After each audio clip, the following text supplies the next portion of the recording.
Good evening, YouTube. Tire Metalhead Weatherman. We are back in the game now.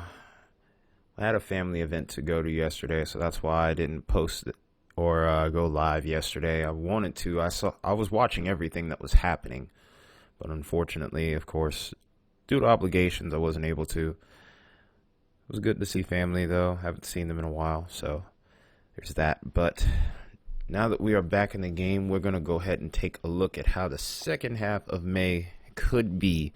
So before I get into it, make sure you guys are hitting that like button, make sure you're obliterating that subscribe button, and make sure especially that you get that bell on, because it seems like a lot of people aren't getting my videos.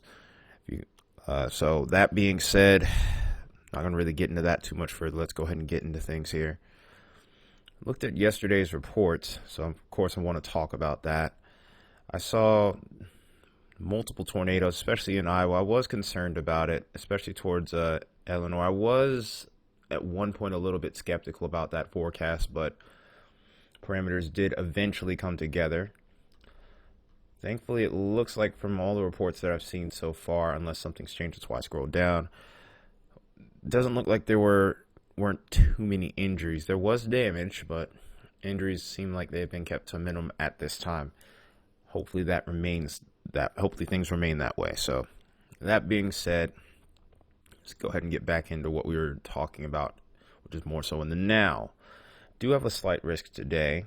Severe thunderstorms possible, mostly going to be damaging winds and hail. There is a very marginal tornado threat today. So far, no tornadoes reported. Mainly, it's just been wind damage more so than anything else.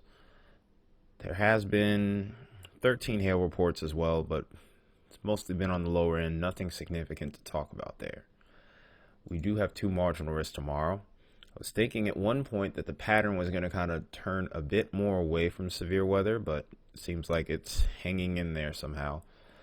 But we have a 5% area for wind and hail tomorrow across the Arkansas-Missouri line here.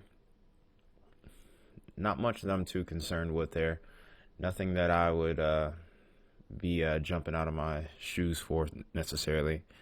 But nonetheless, just make sure that you are keeping an eye on the weather. Just in case some large hail comes your way, definitely have that car ready to go into the garage or the carport, just to avoid some damage. I know that hail insurance isn't very forgiving. Then we go to day 3. We do have a marginal risk as well across the lower Tennessee Valley into the Appalachians, even past the Appalachians. This even includes my area here, as you can see. I live in Atlanta, so I'm smack dab in the middle of this. It'll be fun to see some storms. Hopefully it doesn't interrupt work. But that being said, that's what we have going on for Tuesday.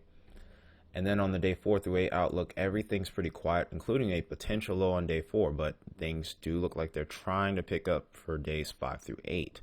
So I am going to be watching those very closely, and we're going to briefly touch up on what the wind profile at the higher levels looks like here in this video.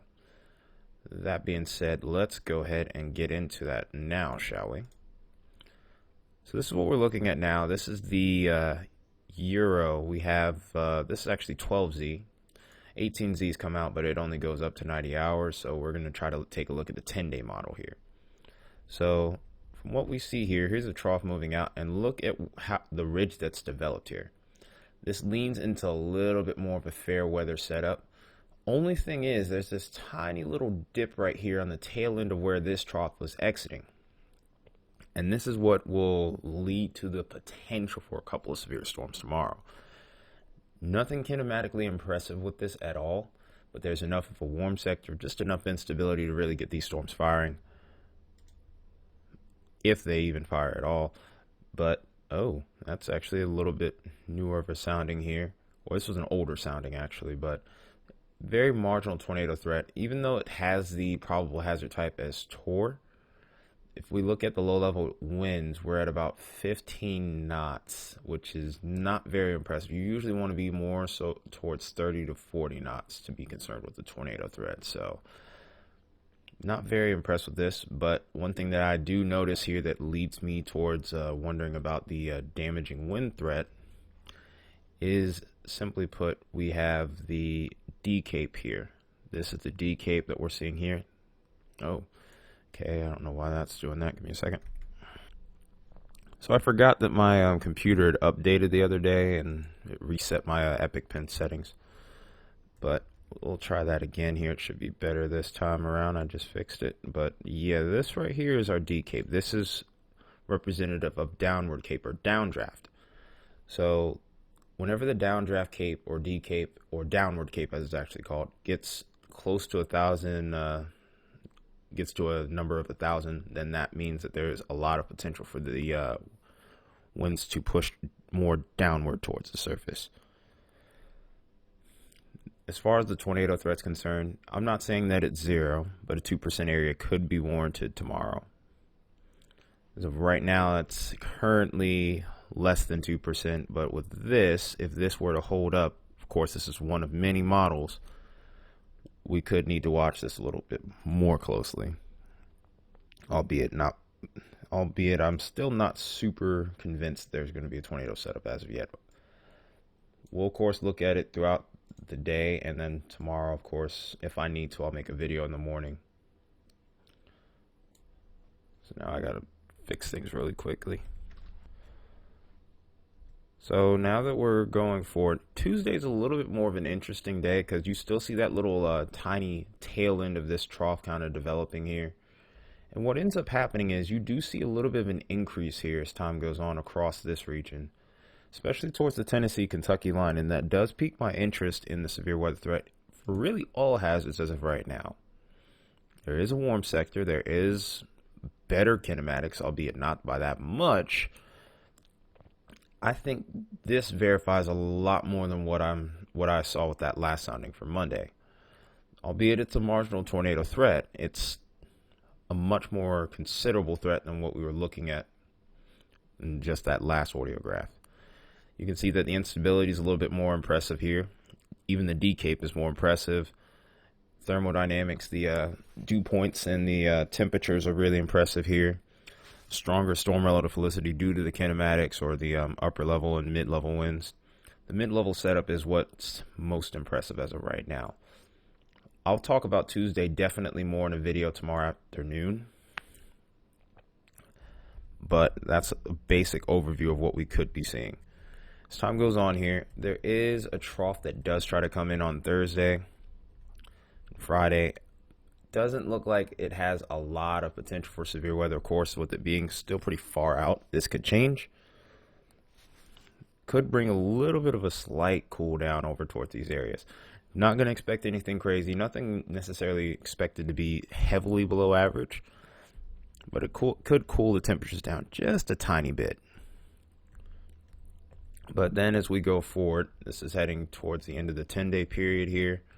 We do start to see potential for maybe a little bit of a stronger trough trying to develop here. There's models that have this that are kind of varying a bit. We could be seeing this over the northwest. We could see this staying north of the border.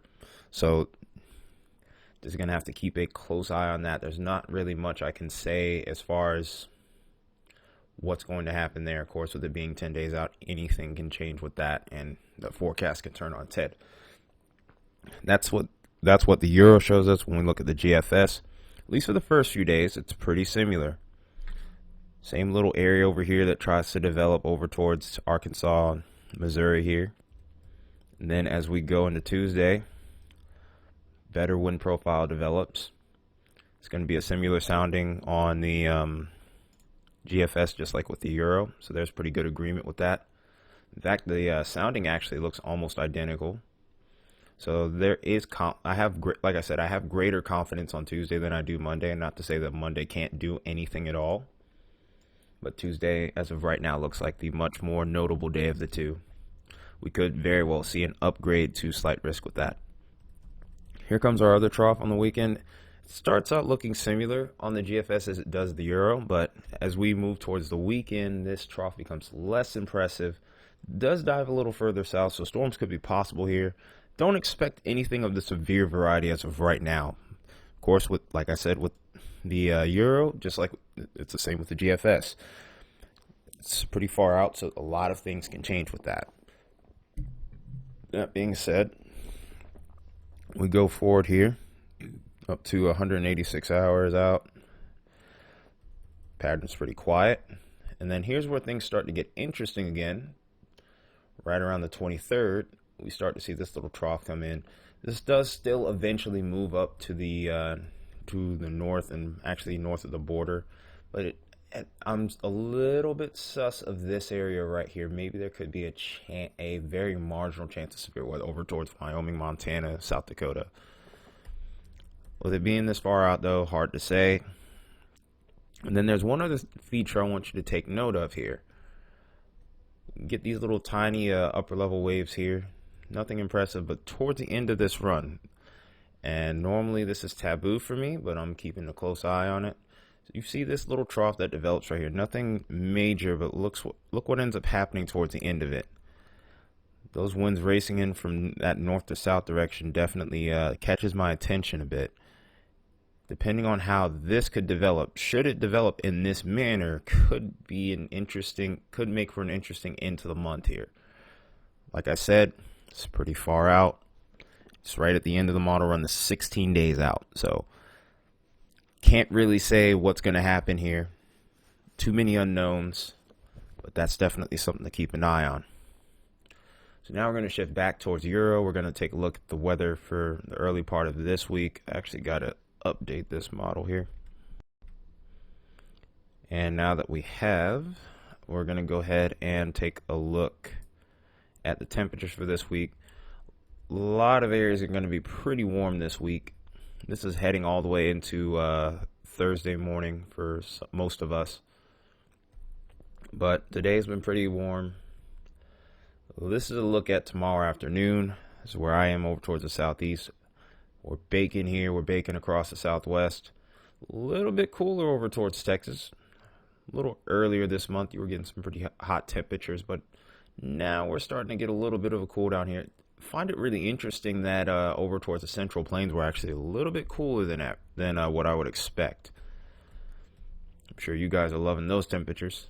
If you want to trade with me, feel free, because I work outside. That being said, here is Tuesday's setup over here towards Tennessee Valley here, getting into the 80s early on in the day. With that and the dew point setup over there, storms will have a good bit of instability to work with there. And then as we go into Wednesday, it's a pretty similar deal. That warm air, though, however, has now started to really push northward. We're even getting some 70s and near 80s pushing north of the border now. So unless you're in the northeast here, it's going to be pretty hot this week. So make sure you got the sunscreen ready. If you have potentially like any sort of problems with or like heart problems, anything like that, I would try to discourage being outside for too long. And if you do, just make sure you have extra water. I'm definitely going to be doing the same. So that's what we're looking at for the Euro. It's going to be a pretty similar deal with the GFS here. Not going to read into this as quickly either, because at least through the first half of this model run, it's going to be pretty similar in nature. I'm going backwards with it, by the way, so don't get too confused. But pretty similar deal. Pretty warm across the board, especially towards the middle of the week. Then watch what happens as that trough sneaks in next week. Look at how the temperatures start to slowly drop off, especially as that deepens off towards the east coast here.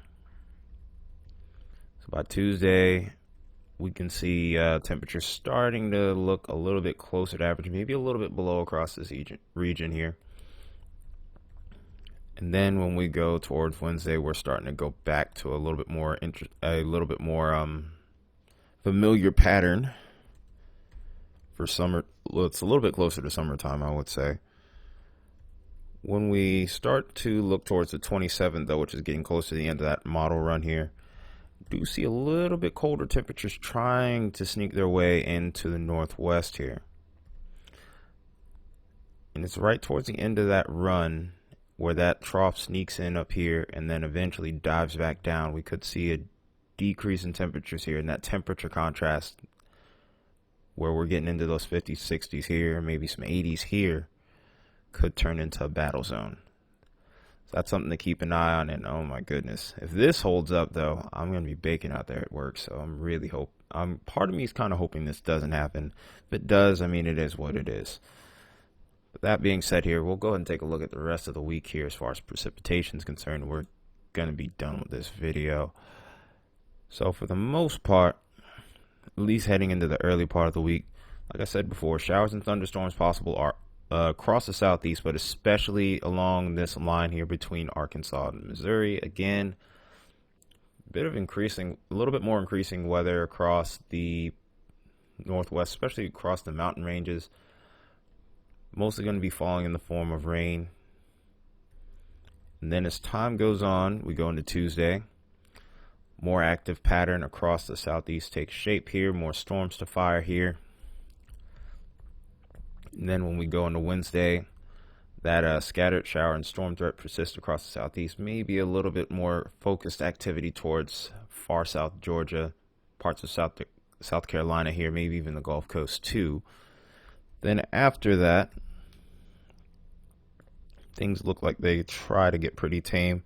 A little bit of increased showers across the northern plains here and northern parts of the Midwest. But other than that, by that point, things look like they do seem to calm down a bit here.